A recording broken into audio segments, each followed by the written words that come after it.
మరియ మరియు యోసేపు నిశ్చితార్థం చేసుకున్న తర్వాత పరిశుద్ధాత్మ ద్వారా మరియ గర్భవతి అయ్యింది. ఇది తెలుసుకున్న యోసేపు ఆమెను రహస్యంగా విడిచిపెట్టాలని అనుకున్నాడు. అయితే ఆ సమయంలో గాబ్రియేలు దూత వచ్చి మరియు గర్భవతి పరిశుద్ధాత్మ వలనే అని పుట్టబో బిడ్డకు యేసు అని పేరు పెట్టాలని తెలియజేశాడు.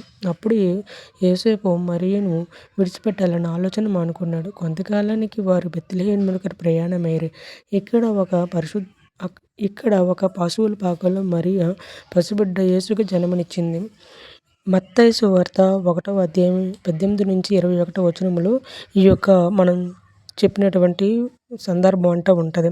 ఇక్కడ అవమానాన్ని కూడా లెక్క చేయకుండా మరియ యోసేపు దేవుని గురించి ప్రతి నిందను భరించారు.